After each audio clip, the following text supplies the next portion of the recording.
Hello there. Hope I didn't scare you. After all, there's only one video on this channel where I talk. At all. Doesn't matter in the end, because anyone who has been watching any of my content for any period of time knows that this isn't even remotely like anything I've ever done. Now, if you don't know me, hi, I'm Eric. You could also call me Toast. I like my weird little games. Now, if you do know me, it's mostly because you're here from my Armored Core videos or Devil May Cry videos. Or you're one of my friends, which means you're either wondering why I'm suddenly making any form of video essay, or where the Aria Star Knives Only video is. And I can answer both of these questions. One is my channel, I can do whatever I want. And two, I am a lying rat bastard, and that video ruined my week, so I completely threw it out. But I should probably actually explain what I'm doing here. So, right here we have Shin Megami Tensei 1. It is one of my personal favorite games on the Super Nintendo, but it's also extremely annoyingly obtuse, especially in the early parts of the game.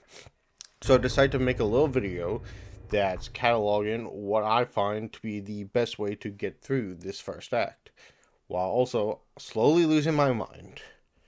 This video will only cover the Kichijoji section of this first act, which encapsulates the first three bosses of the game, as well as meeting the first two alignment reps. Functionally, this is the tutorial area / starting area where you're supposed to get your bearings, which would make you wonder, why would I make a video exclusively about this? And that is because, to the average English speaker, this game elaborates on basically nothing. And it's so easy to end up with an absolutely terrible build for the main character, or just being completely and utterly lost.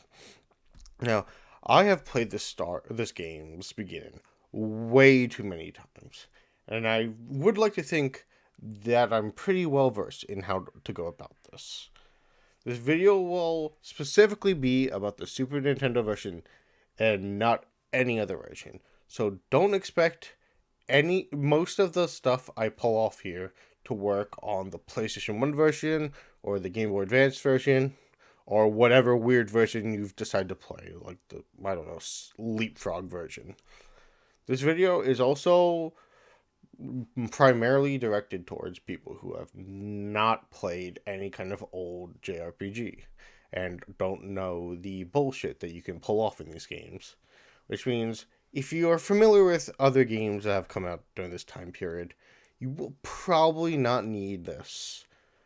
But you could use it anyways, and this is from the point of view of someone who had been stuck on GameFAQs articles for a very long time back in high school, and I wish to make sure nobody suffers such a thing.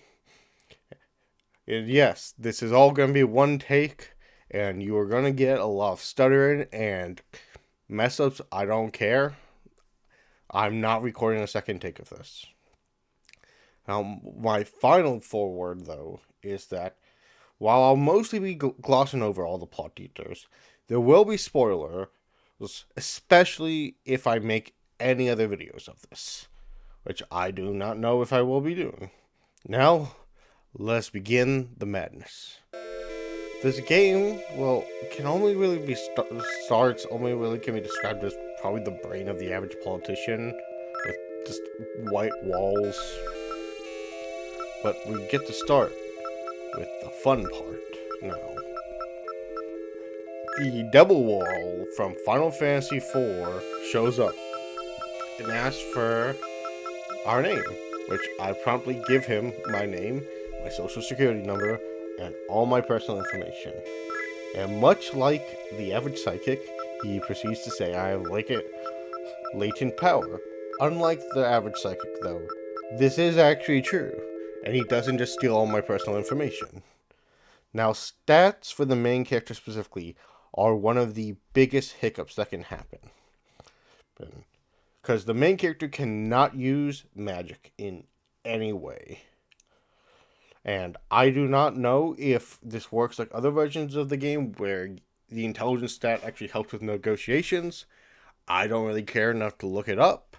So I just don't put anything into intelligence, and you should never put anything into magic. What you're going to want to do is make sure your speed stat is 15, and then you just split the rest however you want between strength and vitality. And with our stat, Devil Wall just keeps yapping a bit more about like the balance between law and chaos or whatever before letting us go. And now we get to start by meeting our friends. We get the law and chaos heroes now, who I shall be naming after my friends. First, for this Jesus-looking guy, we got Jordy. He is a lion rat bastard, a gotcha degenerate, and the average southerner. His stats are going to be split between intelligence and magic, so that he is a pretty powerful mage build. But for my chaos rep now, we got my buddy Takun, whose name I am not even remotely pronouncing, but I don't really care. He is the average Florida man who, as of writing this script and recording this, has been sick for over a month. And his stats are all vitality and all strength, due to his best weapon being a machine gun. There is one more character that we will get to name, but that is later. Now, with this squad of goons, we get dragged off to some random naked chick, I don't really care that much, before we get woken up by our mom. And you want to know what's more important than that, though? That some random dude sends us a program that we download without asking any questions. We leave our room, and our mom starts yapping about police sirens. I don't know, I wasn't paying attention. Something about like murders or some shit. She gives us a monthly allowance then, and goes to tell us to buy her some coffee from the cafe. Now, she gives us 10,000 yen, which after doing some research, at the time was about $60, or with inflation, $130, which I would say is a pretty nice allowance.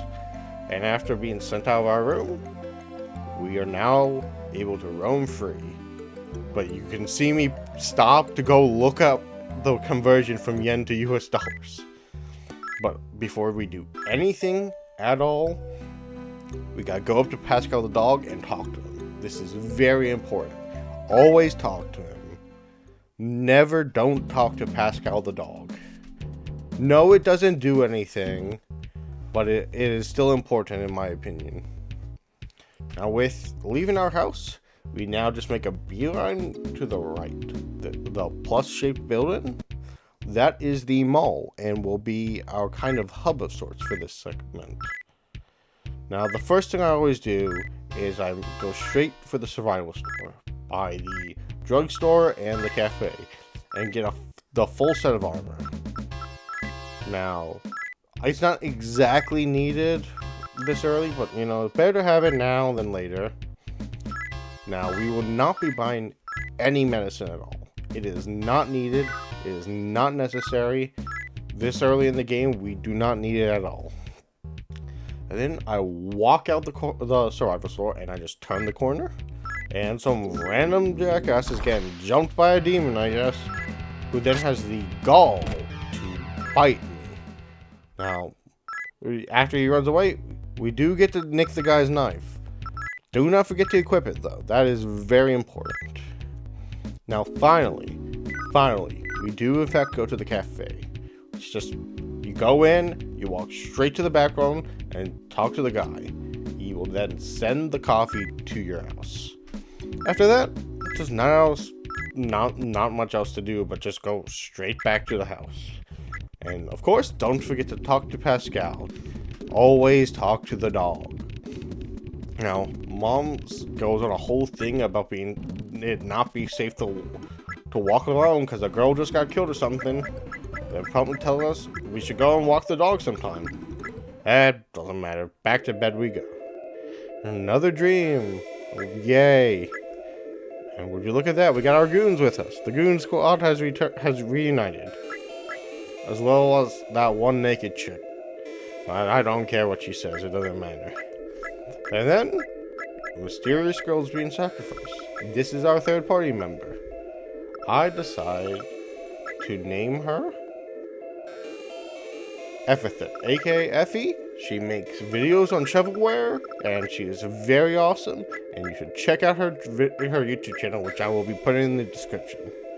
With her name, though, now we get to set our stats, which are basically going to be very similar to Jordy's, but with a bit of extra speed, because she'll be around a lot longer than the other two, so might as well give her more viable stats.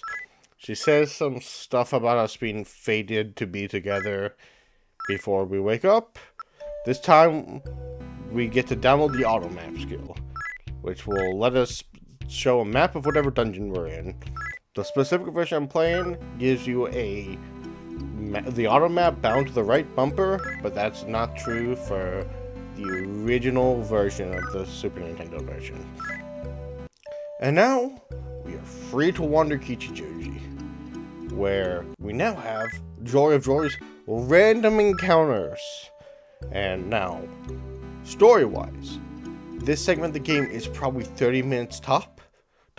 This recording session was an hour, because I had to grind. Not even for levels, just to get demons to recruit, because it is a pain and it is focused on RNG. So I proceed to walk just up and down, getting levels, getting demons, praying that we get something. Now, primarily though, we are looking for the demon brownie. Well, usually, most people would recommend not using auto battle at an early JRPG, but this game is so numerically easy that we might as well just auto battle like every battle when you don't need to focus, when it's not a boss fight. And at this early in the game, whenever you level up often, and it restores you to full health, so there's no point wasting any money on medicine. Every level up though, big focus, get to 20 speed as soon as humanly possible. And after doing that, divvy it up between vitality and strength, because that's what you're going to be needing to do some good damage. Now, with all this clunk, you wouldn't expect someone to like this game. I love it, man. And the non-stop battles, they really soothe me. It's like the padded cells in a psych ward. With my grinding done though, we can now go to the newly opened park, where an old guy once again starts yapping about the balance of the world, to which he throws us into a dream. And we once again are now in a party with Jordy and Tekken, where we now get to hear what might be one of my favorite dungeon themes on the SNES, the MSC theme, where we then let's go straight upstairs. It's an on-rail section. Where now there's the scientist talking about his friends from the Expanse, who proceeds to turn into a demon and whoop our ass. There's nothing really we can do for this. It is a scripted loss, but you know what? It's a free heal, so whatever. Now though, we have access to the Cathedral Shadows and to the one healer in Kichijoji. That's not your bed. In the Cathedral Shadows, you can fuse demons, and the healer obviously heals. But first things first, we go to the 2 extra doors here, where we get 2 free medicines and 200 magicite. And magicite is what we use to keep demons out. Every time you take a step and you have demons summoned, it drops your magicite. And when it hits zeros, your demons constantly take damage. Now, with that, only thing left to do again is to go straight home. Now, I mess around with the event flag a bit and go in a circle. But you just go straight up and you end up. But would you look at that? The police are here. And they arrested me for murder. Which is just great. Well, shit. At least we do get our first party member. Jordy, who is looking for his girlfriend and got locked up. And Jesus Christ, man. I thought you were lawful. Why'd you beat the shit out of that guard? The moment we leave, though, gotta run down to the cells on floor 1. We get to Stephen Hawking over here, who gives us a new program, Devil Analyze. I'm gonna be honest, I have never used this before. I don't use it. It's not very important. Now, time for grinding number 2, baby. I will be going up these stairs, and I will be grinding for 6 minutes, once again trying to get more demons. I will not be making you sit through this, though. I do not think you will want to watch that. But this does also give Jordy a few more levels, making his stats competitive. You will be dumping everything into magic and intelligence. To keep his stats competitive. And we also find our first incense. This one's a strength incense. It will permanently increase a human character's strength and fully restore their health. You should never, ever use these on the Law or Chaos heroes. They are temporary party members, and using them on them is a waste. Use them always on the main character, or when you get them, the heroine. And this one hallway, up and down, it's always where I go, and I just keep doing it. Like I said, this is 6 minutes long. But after all that, finally, I go to the first boss. After giving up on trying to get more demons, I got a pixie, I got a brownie, I summon both of them, and walk in. And here's the first boss. He's honestly pretty easy. You can cheese him very easily. Pixie gets one use of Zeogna, which will stun him, as will the spell Hapilma if you manage to cast that before he attacks. So you just spam those spells, as well as spam Secunda with Brownie to lower his hit rate. Spam Zan with the Law Hero, and then you just wail on him with your sword. And he can't really do a lot to you, especially after grinding. But after he's dead, we get a bit more money, a bit more Magicite, some level ups. After a boss in early game, though, I always desummon my demons just to save my Magicite. And honestly, I never do it after a boss, so I decided to just go up and down again to grind. Which, once again, I'm gonna skip, because I think this one was literally 7 minutes long. Getting out of here, straight to the mall, where we run off to the room by the north, and we get the final loser to join our little party. It's Tackman again, who is currently getting his ass beat, which I just want to say, he has a machine gun on him, and he's still getting his ass beat. He should really look into getting some confidence. He then proceeds to ramble like an insane man before joining us. We now have our full squad, and we're gonna head straight home. It's time for the most famous scene in this version of the game. Oh look, it's our mom. Hi. But she's acting kind of weird.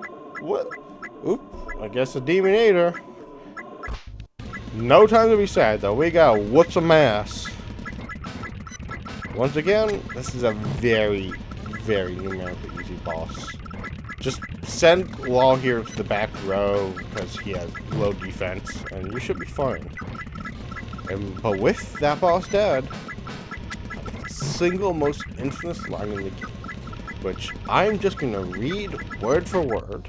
I wrote it down in my script so that I can read it word for word. I don't think there's anything I could say that will provide much comfort. But try not to feel too bad. But you know what? Mom dying, it's not all bad. Pascal's gonna join us now. Now we're gonna sleep in our bed to heal. We're gonna save, and now straight to the cathedral shadows we go. You might wonder why. Well, you see, we are now going to fuse Pascal with that brownie demon. Pascal is now Cerberus, who will now carry us for the entirety of the next dungeon. Even as a demon, he is very loyal. Shit, my phone went off. It's fine. Up and to the right of the cathedral is the final dungeon for this video, the Echo Building, which we used the key card we got from the last boss to open the door. And now, this dungeon, once again, is pretty dead simple. All these dungeons in the early sections are pretty easy. You just go up the stairs, make sure to check every floor, because they have chests, which give you a fair bit of incense, and pray that you might be able to get some more demons. Now, and you just go all the way upstairs. Make sure to not use the elevators, though. You do not want to miss out on the free levels or the incense, because every stat you can get is important, and you want every chance to get more demons. Yuriko, who was that naked chick, blabbers some more, but you know what? It doesn't matter. I just summoned Cerberus. Time to go walk right into that room, and would you look at that? It's that scientist that whipped our ass before. This time, well, we got Cerberus. He was way too level inappropriate for this segment, but it doesn't matter. He is going to carry us, because all three human party members can do next to no damage here. So we are just going to try to stay alive while Cerberus does 150 damage each attack, which means there isn't really much strategy. Like, honestly, every early game boss in this game, you have limited tools, so you kind of just gotta keep hitting him over and over and over again until he dies. And now that we beat him after way too long, we now have access to the terminal, where Cerberus decides, you know what? Fuck this computer. Leaps at it to attack it, and just poof, gone. Bye-bye. We will see you again in 20 years. Now, with that though, Kichijoji is now complete, and this is where this first video ends. And if enough people have enjoyed this, I will do another video for more of Act 1, or maybe some other RPGs that people could use a walkthrough for. For now, though, that is all she wrote. I appreciate you for making it to the end, and I hope you enjoyed. Have a great day.